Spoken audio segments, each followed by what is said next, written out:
Hello, this is Michael Kelt, the gentleman that you created it. It was your idea. You. Well, it was the idea of Iqbal Khan, who's the director of the opening ceremony. Yeah. And he obviously came up with the idea of needing a mechanical bull. And he rang you, and I know a man. And then there was Misty Buckley was the production designer for the whole of the ceremony. Yeah. They came up with an artist's impression, if you like, of what it might look like. And then we had to then design what it was actually going to look like and how it would mechanically move, and etc. etc. So did you do like a practice one? Did you do one and think and then start again? There was no time to do a practice one. Oh, wasn't so. This isn't an evolution of something that you'd done before, or No, it was day one. Sit down. Okay, what are we going to do? Brilliant. I'm Reggy on the road. I'm a YouTuber, and I look at the little ins and outs of it. Yeah. And there's a little group of us, and we like to move. I'll be showing this film, and they'll all be going home thinking, right, how are we going to make one of our own? Obviously not at the same scale. If I was you. It's very, very complicated. Fascinating though, isn't it? There's a lot in it. Yeah. And what do you choose? And the scale. You make something that will look too big. Was this all CAD? It was all a computer first, and then. No. How did you get your measurements? It started off with a clay model. Or was it? So we got a clay model which was 450 mil roughly, and that gave us the archetypal bull shape we wanted. Yeah.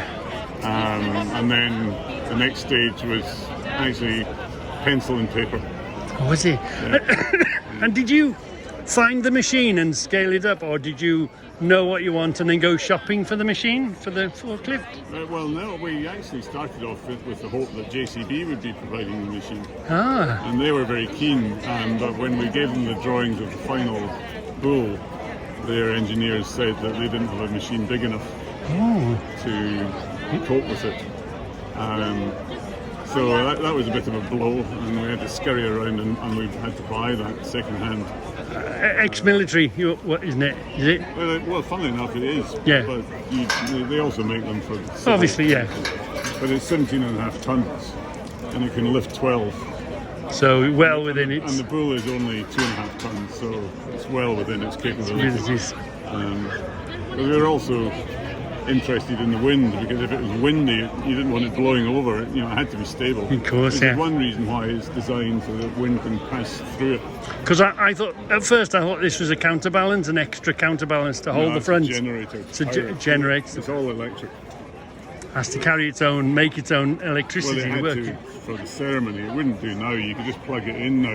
Yeah. But yes, for the ceremony, well, it had to move. Congratulations. Thank you very much. A fantastic job. Okay. And I hope they keep it now. It represents Birmingham.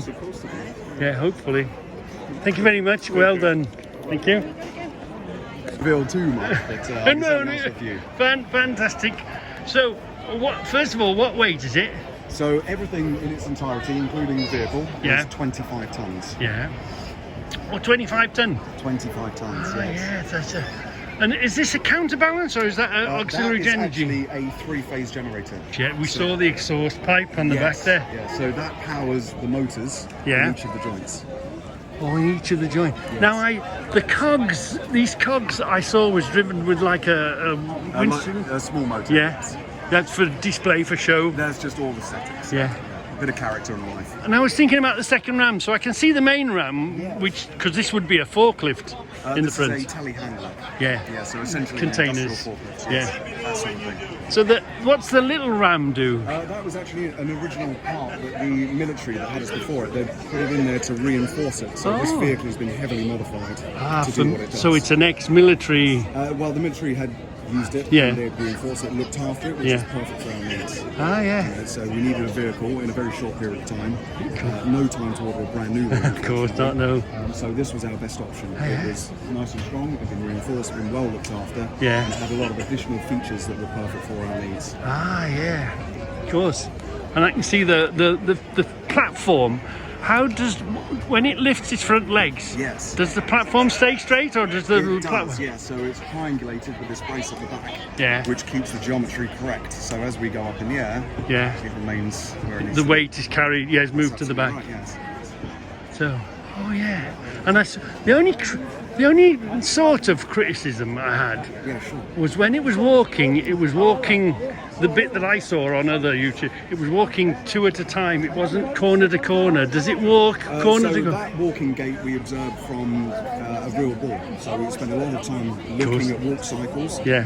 And that was one of the cycles that we saw. So we designed that so we can code and program every joint independently. So in essence, we can make him moonwalk across the stage if we so desire. Ah, I'm with you, yeah. And I can see the little micro switches. Yes, they are limit switches. So that's part of the homing system.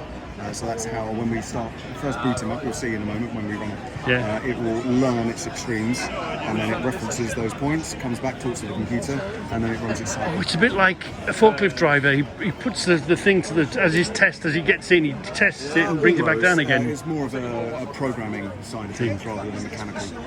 But absolutely fascinating. And does that blow to make the smoke? What's this tubing here now then? So the tubing is ducting. It's an air pressure. So it was a little feature to kind of give him more life. So these bellows here, they would sort of look like lungs. So it was part of our breed to give him character and life. So he was a living thing as opposed to a mechanical. Well, yeah, because I saw I expected the front ones to tilt, but they only turn a bit of a turn, then they go back, don't they? Yes. Yeah. So if you look at the motions of a real bull, Yeah. their top joints they don't actually move that fast. So we spent an awful lot of time observing their walk cycles, their joint movements. Do you know, until you look at the thing, it doesn't even get in your head. But once you start looking and it gets into your head, An awful lot to take in and see them.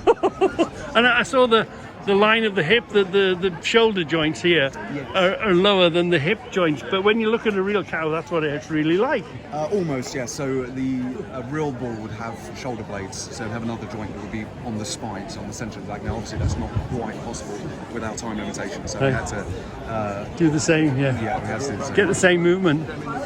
Oh, and then was it based on a particular bull? The ears. What was the idea of the ears? So it was almost like an old. Like an Indian bull.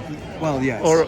So we've got the local Birmingham Bull. Yeah. It was our main basis, but we also had other design elements that we had to include. So it was part of our briefing. So the horns, are they a particular breed of horn of bull? They are, you know? yes, do forgive me. I can't recall exactly which breed of bull it is that is synonymous with Birmingham, but that is. The hump, I thought a Charolais. I thought of a Charolais bull, but when you look at all bulls, they're the same. Bulls. You know, I mean, I don't know. I was just guessing and thinking, and absolutely, you know, I'd love to run home and make one. Good luck to you. I'm Reggy I didn't bring my car. I'm Reggy on the road. Right. So we do workshop, and we're in like a group, yeah. So this is, I've come because all the films you see it, but you see it from not a maker's perspective. Yeah, the little ins and outs, and the things that are painted black to hide them. Yes, absolutely. That sort of, you know. Help them disappear so you focus on Of course. what you should be looking at. Yeah. Well, thank you very much. Thank you very much.